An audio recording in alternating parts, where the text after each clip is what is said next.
All right, so Yep. we are here, Marriage Moments. Marriage Moments with the Island. Yes, my name is Billy. And I'm Helena. So we are the Islands, and we love having moments because we believe that every moment matters. It's Absolutely. so important, so important. Yeah, so we're in a mode of just dropping content, So, as we drop this content, we really would love for you.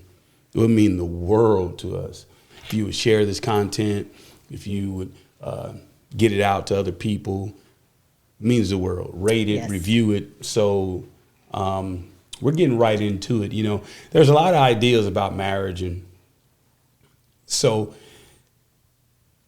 there's always questions that come to my mind, when it comes to my personal life, obviously, but definitely when it comes to marriage. And one of the questions, it's going to sound kind of odd, but is our marriage built on the rock or on rocks? Like, is it rocky or is it on the rock of Jesus Christ? Right. Yep.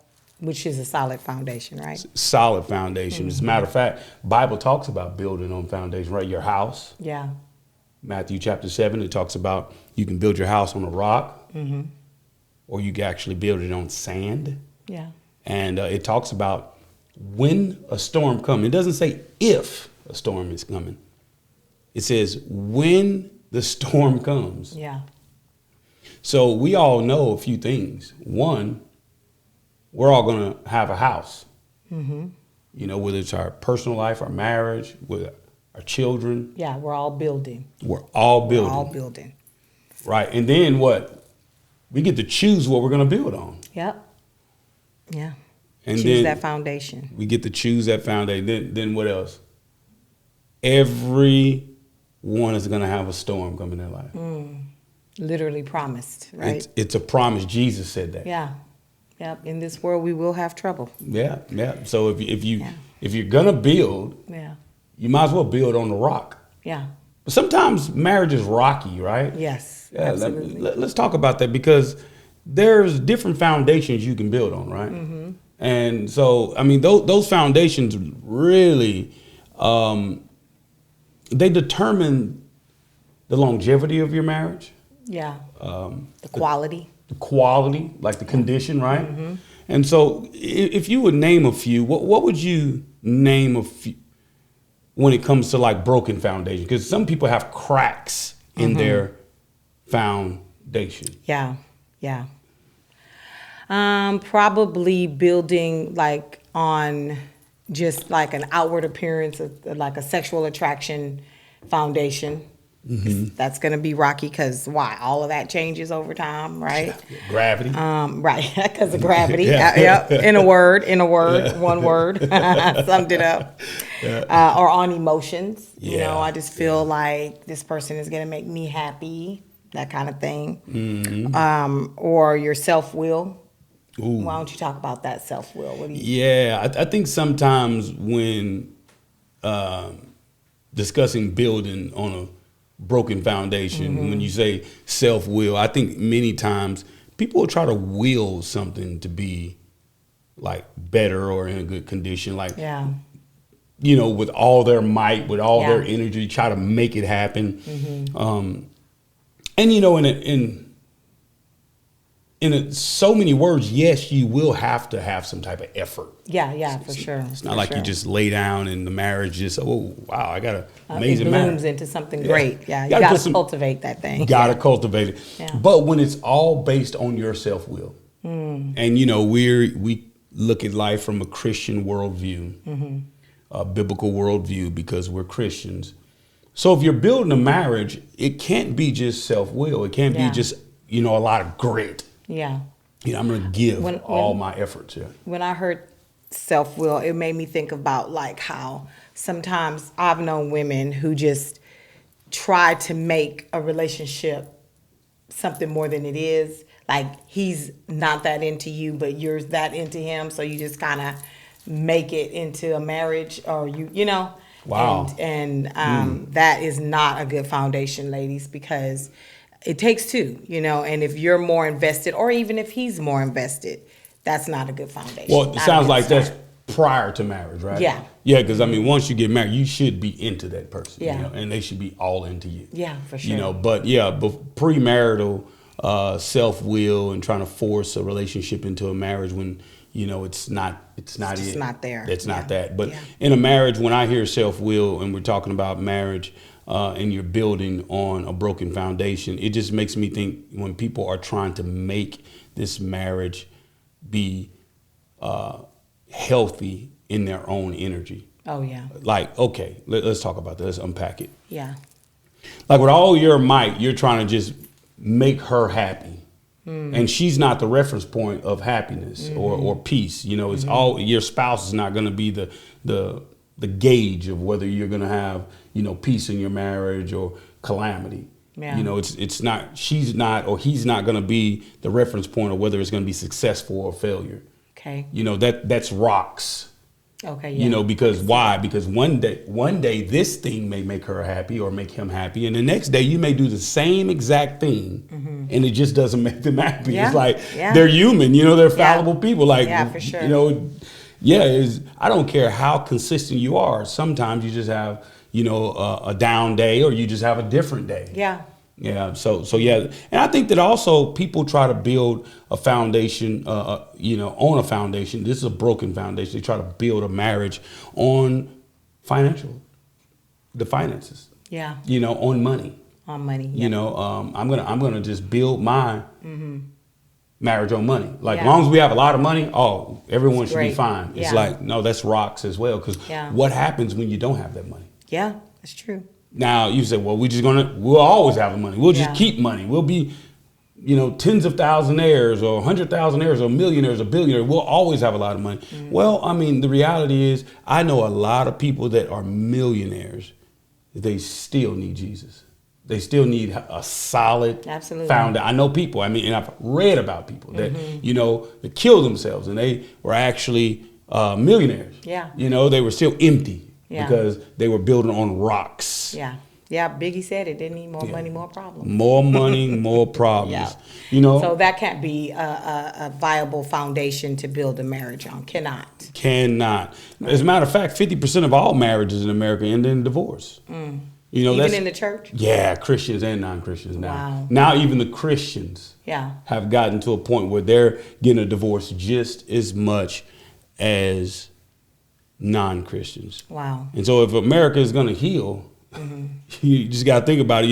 It's going to have to begin with rebuilding marriages on the rock and on a healthy, strong foundation. I agree.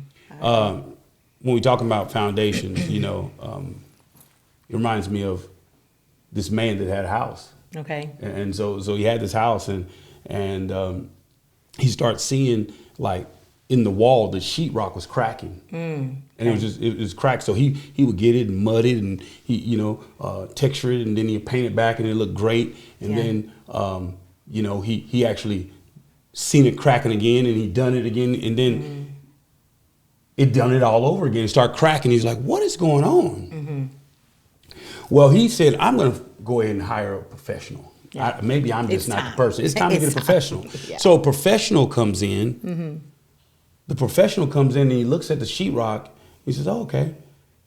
And the man was wondering what was wrong with the professional, because most of the time the professional, this construction worker, he spent most of the time outside the house. Okay. And so he was like, "Why are you outside the house? I told you my problem is in here, this room. Didn't I tell you? I showed you the sheetrock is cracking." And he says, "Yeah, I seen that, sir." Yeah. And he's like, "Well, then why are you outside? Right. Like, I told you what my problem is." He says, "Sir, I can look at the sheetrock all I want, but the reality is you have foundation problems." Okay. And because the foundation is shifting and you have a crack in your foundation, this is always going to happen. It reminds me of marriage, right? Yeah. Marriage, sometimes they're looking at the outside of the arguments, the financial problems, the residential problems. They're thinking about, "Oh, I'm not happy. I don't have any peace." Yeah. But the reality is it's not the sheetrock. It's not the cosmetics. It's not what you can see. Yeah. It's like a deeper work you need to do, and that's actually solidify and build your house, your marriage On a strong foundation. Strong foundation. It kind of makes me think too that when it comes to foundation work, it almost, once you're married, it's obviously a joint effort, right? Mm-hmm. Yes. But it also, in conjunction with that joint effort, or simultaneously with that joint effort, is an individual effort. Oh, yes. Of foundation work,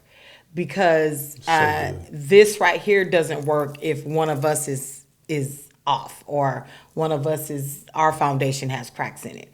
It has to be simultaneously working together, but also working as an individual on my stuff. Because the fact is, there are things in me that Billy he's not Jesus. Like, he can't heal that. There is work that I personally have to do in order for me to be healthy enough to bring good building materials to this foundation building effort. Absolutely. I totally agree. I think that's why it's so important not to think that you're going to get in a relationship and they're going to make you whole. Right.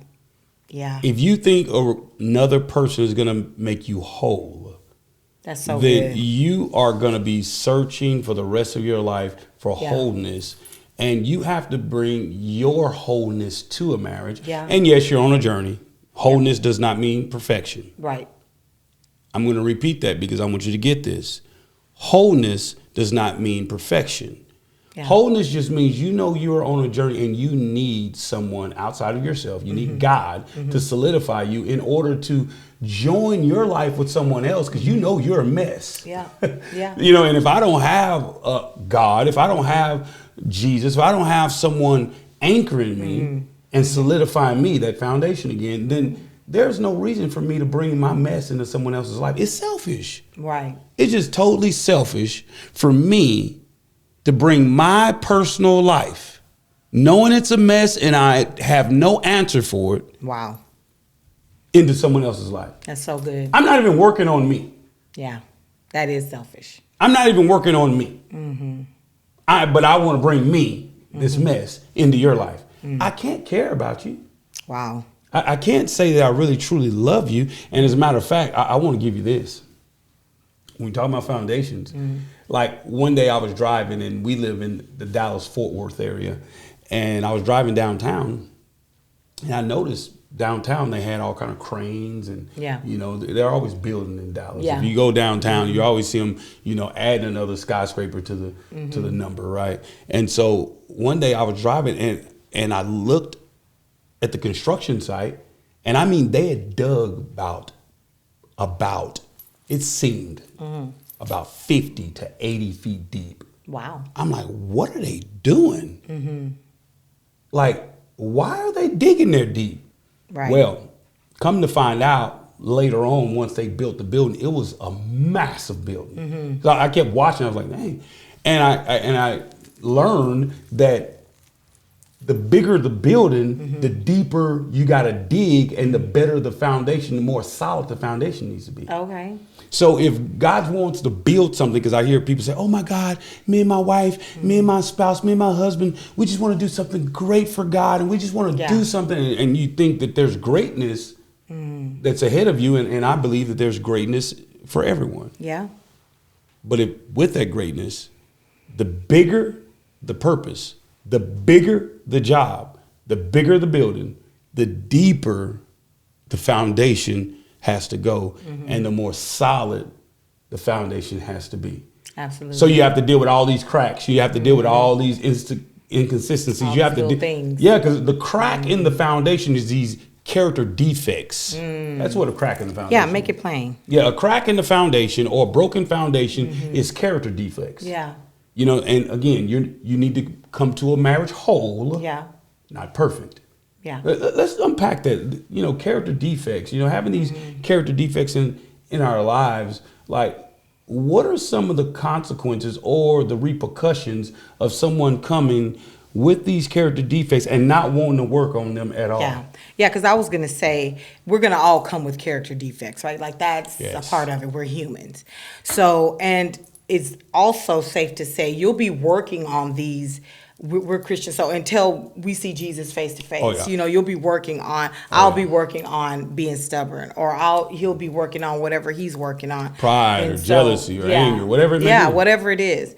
And so it's super important, I think, to start with the identification process, right? Oh, so like good. identify your stuff yourself, because if your spouse does it, you're going to be mad. Scratch that, you're going to be pissed. Scratch that, you're going to be extremely angry. That is where most fights blow up to the 10th power. Plain. Is because your spouse, who lives with you every day and is the closest thing to you, knows you best, right? And so they know, okay, yeah, beautiful smile, like she's cute, but she is very, whatever, fill in the blank. And so at the end of the day, identify that. If it keeps coming up in arguments, it's probably because it's true. So it's like, look, take a step back and be like, is it possible that I am selfish? Yeah, you can't denounce it Yeah. if you don't define it. Right.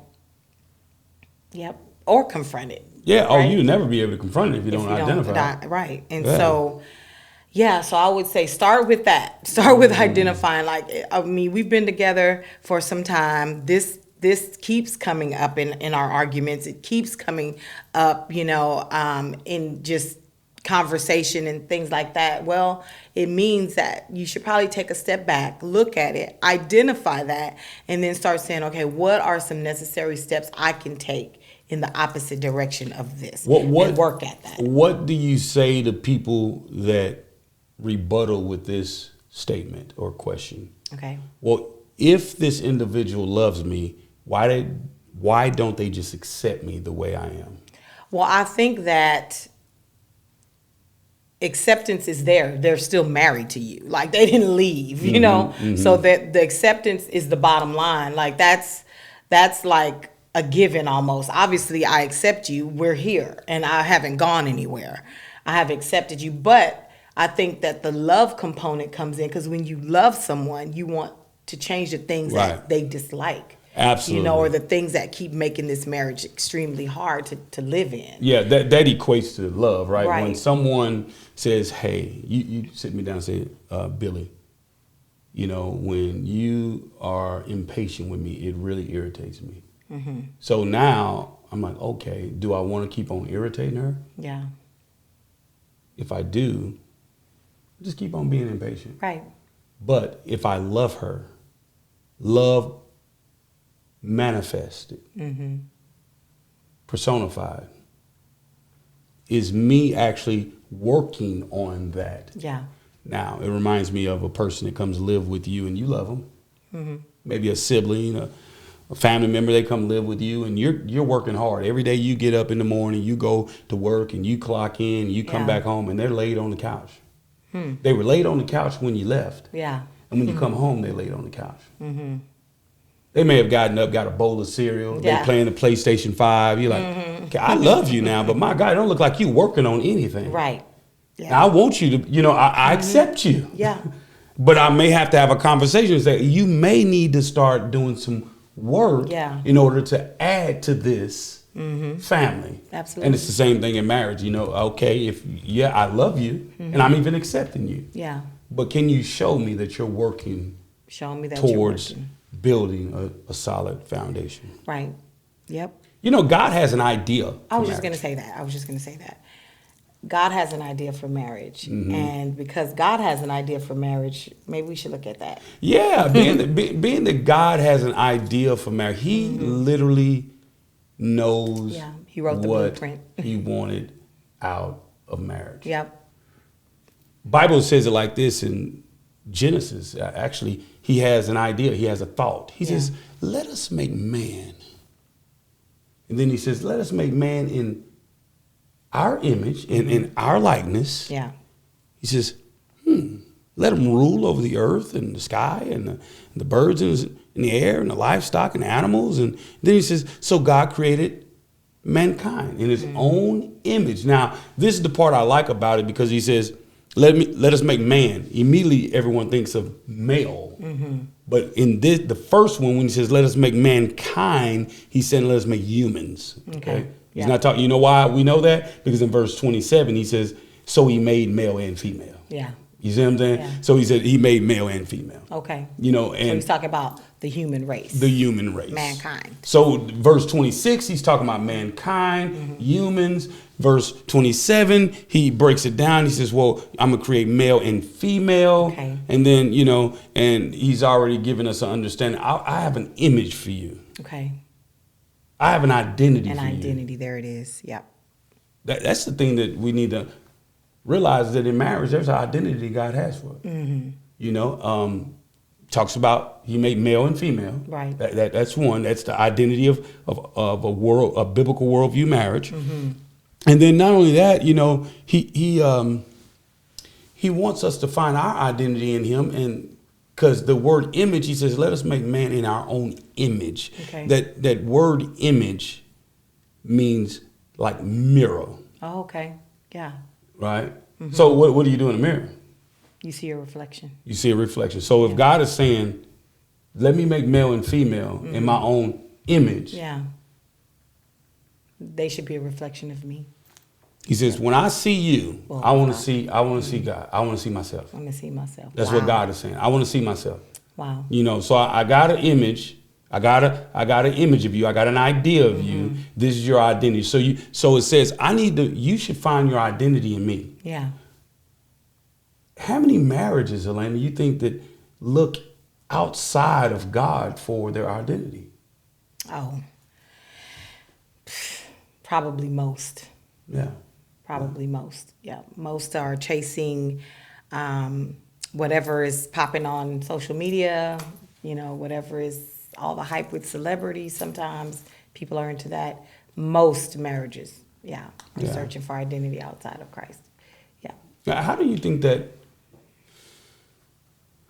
that works? Like when you're looking outside of God for identity, for yourself, because remember we said we need to have a foundation ourselves. And then when you bring that into a marriage and you did never look to God for a reference point of any of this, well, I mean, what do you think what does that do? Well, I believe that because we as human beings are all created with this God-sized hole in our heart, right? So he's the only one that can fill it. And so I think it starts there, you know, allowing God into your life as an individual.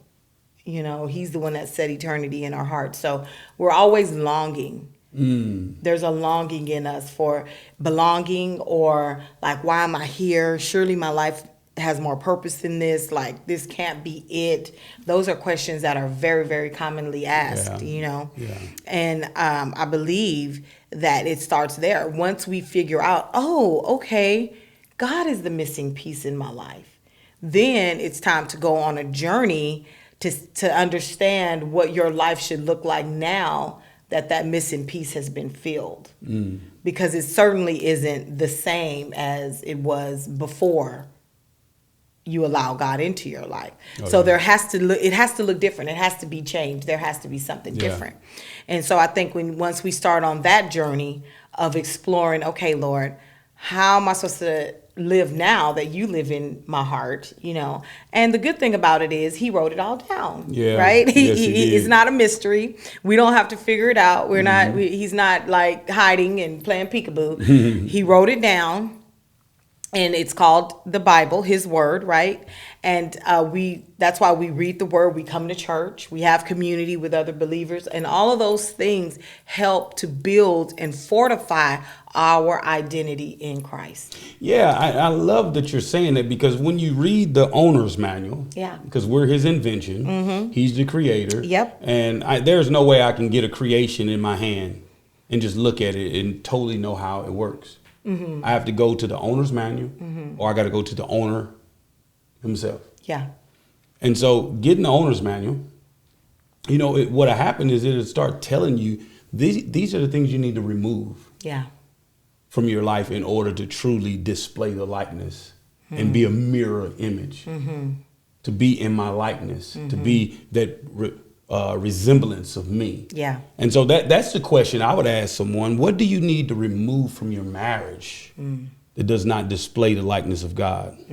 What is hindering you from revealing the image of God in your marriage? And then what are you doing right now that reflects the image of God? You may be doing some things and you may not know it, so you can write those down and reflect on those and repeat those. Because you want to repeat it, right? Yeah. Yeah, for sure. You want to repeat the things that reflect his image, and you want to quit doing the things that don't reflect his image. So I took the liberty. I have to write stuff down, y'all. That's just where I'm at in life. But some of the things that I wrote down that I personally have worked on in our marriage to help build our foundation. My part in building our foundation is one of them is blame. I know that in our marriage, particularly early on, I was blaming you for everything. Well, if he wouldn't have raised his voice, I wouldn't have shut down. Or if he wouldn't have, just kind of, if he wouldn't have ignored me, if he would have just answered me when I, first asked, or if he would have just got me whatever I was asking for. I don't ask for much. I lived on this one. I would die on this mountain.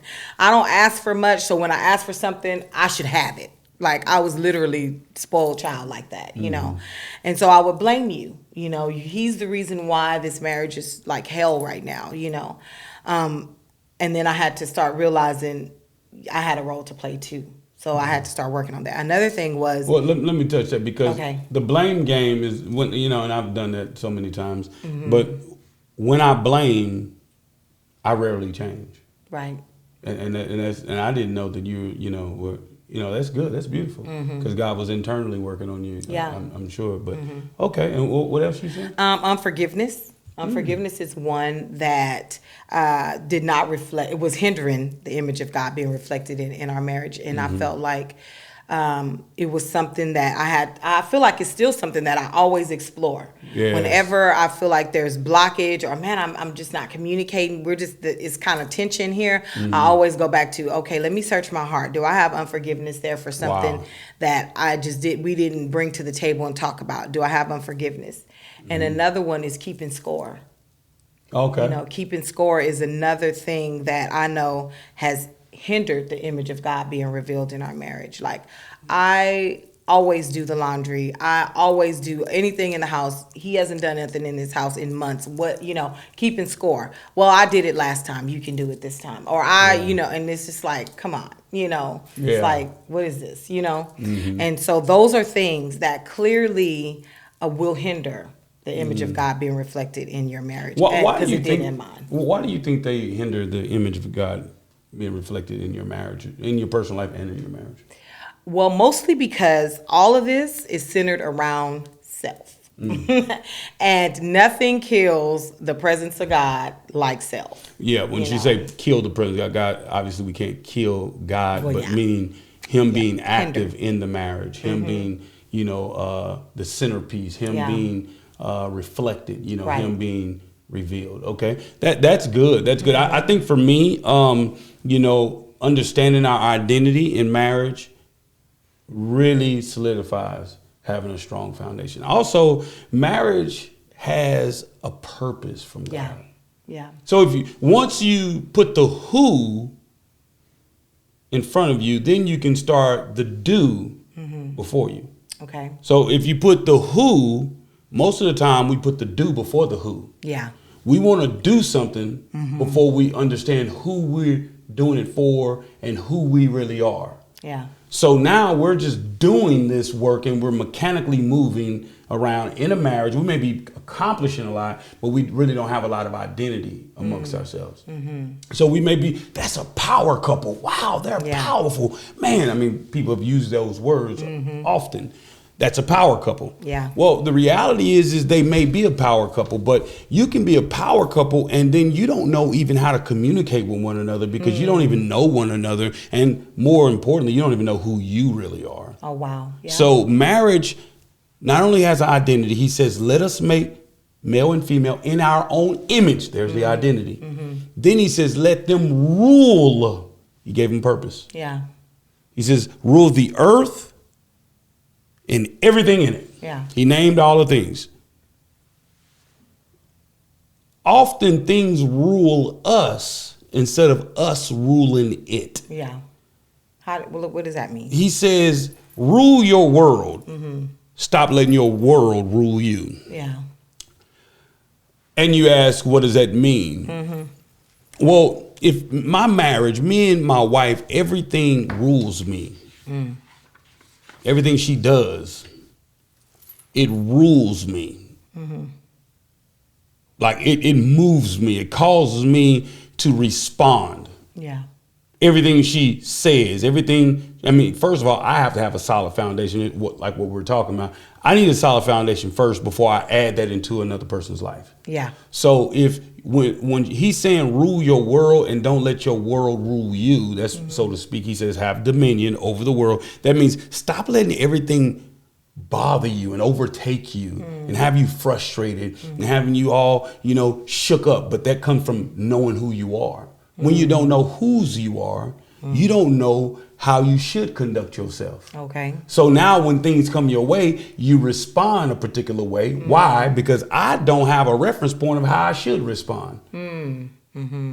You see? But when I have identity in God, I know God reflects this. He mirrors this. He resembles this. This is how he would display himself. Now, again, wholeness does not mean perfection. It just means you have a point of reference now. Yeah. And so I'm in my marriage. Let me stop letting my emotions be ruled. Oh, wow. Let me stop letting these problems rule us. The cares of the world to rule me. Let me stop letting the children. Parents, husbands, wives. Why do your kids rule your house? Yeah. That's something to talk about. That is. Why do your kids rule you? Yeah. That's a touchy one, too. It's a really touchy one. That's one that you want to track down the breakdown. Because eventually, them kids going to get out at 18, 19 years old, 20 years old, if you're lucky. And they are going to go live their life, go to college, go get married. And now, who going to be ruling you now? If you didn't let God govern you from the beginning. So now you're going to be trying to get all in their business. That's where you get those messy in-laws. Be all up in everybody else's marriage because they don't know how to establish their own household because they forgot about them once you came into their life. That's why you can't let the kids rule you. You can't let your emotions rule you. The who becomes it comes before the do. Before the do, yeah. And so now when you know who you are, you know what you're supposed to be doing. So marriage has a purpose. Yeah. So sometimes people are in marriage and they really just don't have an identity, first of all, and then they really don't even know what this is for. Like, what's the purpose of this thing? Yeah. Is it to have legal sex now? Yeah. Is it, hey, now I'm not in sin, I can have sex now? Yeah, right. Is it for you to make me happy all the time? No. I mean, what is this about? Yeah. Because I love you. Is that enough to keep the marriage? And is it that the whole purpose? Yeah. So we got to find out what God called us to do. God called us to rule the world and not let the world rule us. He creates man in his image and his likeness. And so when you hear that, what comes to mind when you hear that? What comes to mind? I would have to say, I really resonates on me the who before the do. Because so many times, like, we have these visions of grandeur, right, about what we want to do with our lives and how we envision this marriage changing the world and all of these things. And all of those things are great to envision. But you got to come back to your present reality and put in some work to become the type of person who can do what your dream is to do. Whatever the dream is, whatever the dream is. I know that for us, obviously, as Christians, we believe that our purpose is rooted and grounded in God's work, which for us entails human lives, right? We help people. And so I think, and it's so important to always circle back to that who am I becoming? Because Lord forbid that you're the same person that you were last year. You should be evolving, growing, changing all the time. And so, hey, hold on. And whose responsibility is that for you to get better? Because if you're saying, like, I'm not better, I'm worse, or I'm not growing, whose responsibility is that? Yeah, that would be the individual's, mine, yours as an individual. So there's no excuse. There is so environments, I can't blame that. Cannot. I can't blame anyone else. people, you, I have to take the ownership, right? Gotta take I think that ownership. starts with identity. That's why we Yeah. start with God. When we know God, we know, oh God, you have given me the power. You are sovereign. Okay, you have me in this space right here, right now, and this is not taking you by surprise that I'm in Right. this marriage. Right. It's not taking you by surprise that Elena, you married Billy, or Right. Billy, you married Elena. I knew this was going to happen. So stop blaming her Yeah. for you not being able to grow. Yeah. Well, And I think that's so important because that speaks to identity, and then because our identity is the who, right? That's the who, and we're supposed to be becoming. And I think that sometimes, because we live in an age where it's so easy to play the victim, and I don't know if we live in an age. Perhaps that's something that's always taking place in life in between marriages. But playing the victim, it really only hinders and prolongs the inevitable. Because even if, say you play the victim, okay, your spouse chooses to stay, 10 years from now, you're still going to have to change. You can't, playing the victim only prolongs the inevitable, which the inevitable is evolving. So if changing, your spouse decides to stay the same. No, stay in the marriage. If your spouse decides to stay in the marriage, they're still going to be wanting you to change the things that are hindering this marriage, you know? Yeah. And so it's like... And even if you leave, yeah. say I'm getting a divorce, you're still taking you with you. Okay. So you're still taking all the flaws, all the things you said, well, I can't grow. Well, you're taking you with you. Yeah. And if you've been married or if you've been in a relationship, people rarely just want to be alone. I guess there are some people that just want to be alone, but most people want people in their lives, So even if in a marriage or even in a friendship, any type of relationship that comes outside of you, a relationship with a dog requires change. You can't get a goldfish, okay, and not change. You got to change. So when we refuse or to change, be miserable, you know what I mean? Because you're gonna have to wake up, feed the goldfish, and that's changed now. That's changed. It's changing your whole schedule. You gotta put water in the fish bowl. You gotta change it out. You gotta. It's gonna take some work. So anyway, it takes work. So the who is a super important component because it will either catapult or hinder the do. Like you'll just be woulda, shoulda, coulda all the time if you refuse to become who God created you to be. And again, he wrote it down, right? He wrote the ultimate manual. And it's not a mystery, And don't get me wrong, there are things that you will learn as you endeavor in your Christian walk that you didn't realize even you needed to change early on, but now you're just like, oh wow, it kind of gets richer and richer as you stay on your journey. You'll begin to see that, man, God is really a holy God, and I am really like this sinful person that he had mercy on. Man, let me change some more stuff because your relationship enriches with God is my point, which causes us to want to change. Right, and to develop and grow into who it becomes an adventure instead of being awful. It becomes an adventure. It's like, man, dang, I got to change. It's like, no, you actually like it. Right. I mean, you like the adventure of like, wow, who am I going to become? Yeah, I'm evolving. I'm evolving. I'm becoming instead of blaming people, defending what you've done. Well, people that defend and blame, they're saying, I don't want to change any of this. Right. But that becomes miserable. Right. Because now you're running around and you're blaming everybody and always defending yourself and using all this energy, and you'll come into marriage. And I've heard you say this to a couple before when we were counseling them, like you pick up a rock and then guess what you do? You pick up a gun. Like now you got to lay down your weapons eventually. Weapons down, because now you're defending. You're defending. I'm defending myself. Let me get a rock, man. She keep on blaming me. And you're like, okay, no, you keep on addressing me. You pick up a gun. It's like, eventually you guys will lay down your weapons and stop attempting to defend yourself and say, okay, I am going to change. I am going to grow. So I'm going to work on this who. God says, let us make man, human beings, in our image and in our likeness. He says, I want to give you identity. He says, let them rule. He understands. He clarifies that I'm not just talking about man, like male. I'm talking about male and female. He clarifies that in Genesis 1:27. Then he says, let them rule over everything. So I want to tell them who they are. Yeah. I want to give them identity. They're to be in my image and likeness. And then I'm going to tell them what to do. Rule over this world.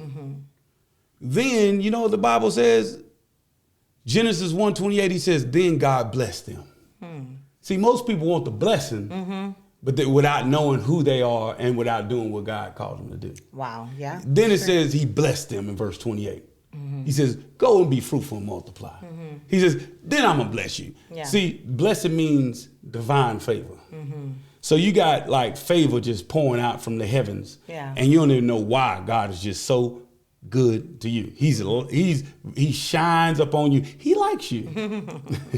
and most people want the blessing though. Oh yeah. And that's how when you build on a solid foundation, these are the things that take place. You'll know who you are in this marriage. You know what your marriage is about, the purpose. And then you'll walk in divine favor. You'll walk in blessing. Yeah. And you want the marriage to be blessed. Everyone, some translations we understand blessed to be happy. Happy. Yeah. You're happy now. And it's all because you started with God. What do you think about that? God's divine favor on your marriage and on your life. Isn't that exciting? It is exciting. I think that a lot of times people limit this portion of that verse to kids. Like be fruitful and multiply, and they think it just applies to like go have a bunch of babies, But before you even do that, he said be blessed children. though. Yeah.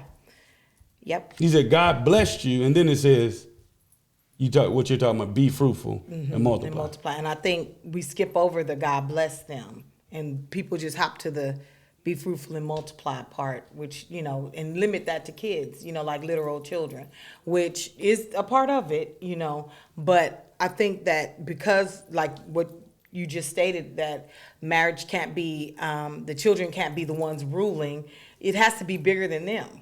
Oh yeah. It has to be bigger than them. Yeah. So even though they're a huge blessing, love the babies, love the kids, your marriage, they're not the whole sole purpose of the marriage, right? Because he said, I'm going to bless you. This is before you are fruitful and multiply. Now, fruitful means continue to walk in my divine favor and then multiply. Most people just start multiplying. Right. And then they wonder why they're not blessed, and the kids all cursed, and they all, they're in jail and doing drugs, and you know what I'm saying, abound, and you just have all this chaos going on, which what we call is a generational curse. Yeah. But it's because it didn't start with identity, walking in your purpose, and then walking in the blessing of God. That's good. He says, be fruitful, then multiply. So being fruitful means continue to nurture the relationship you have with me. Continue to walk in the identity I've given you. Continue to have purpose. Continue to walk in his purpose. Yeah. And then when you do that, now you're ready. Now you're ready to have kids. Some people people get married and they just be so focused. I ain't no kids yet, pops. I ain't got no kids. They say that, they'll say pops because I'm like a spiritual parent to some individuals, and they'll say, I'm just wondering why we don't have kids. And I always just go back to, man, I would be seeking my identity. I would be seeking out my purpose. Yeah. So when I do reproduce, the kids are not to make you happy. The kids are supposed to make God happy. Yeah. Yeah. Yep. So good. So, marriage on the rock or on the rocks? That is the question, my friends. I always ask, what is in the way of me ruling my world? And not ruling in a sense of like just, anarchy. Because some people hear rules like, yes, I can do whatever I want to do. No, I'm saying, what's in the way of me walking in God's identity and not letting everything move me? Things that move me or bother me, and the question is, like, why did I let that bother me? Yeah. Why did I let that disturb me like that? And it takes me back to my point of reference, God. Man, I think I'm in the flesh. Yeah. God forgive me. I just letting these things bother me and causing me to be in an uproar, especially in this divine, holy matrimony you call. It's supposed to be holy here, God. You just want to ask yourself, are are you walking in holy matrimony? Are you walking in divine favor in your marriage? Have you ever considered that God wants to bless your marriage? You know, some people, you know, they walk around, well, you know, just doing the best we can, you know, with cards I was dealt, you know, and you just start accepting life and letting life happen to you. Yeah.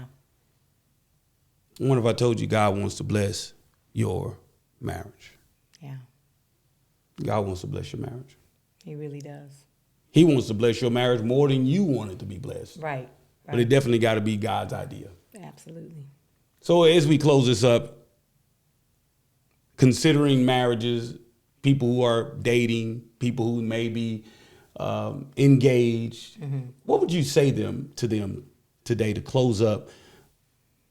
You know, what would be some good things that you could really just help them gauge whether they're on the rocks or on the rock? Well, I think it's pretty obvious when you're on the rocks. That's you know, you know that almost immediately. But I think it's more it's a little harder to know, man, is this a good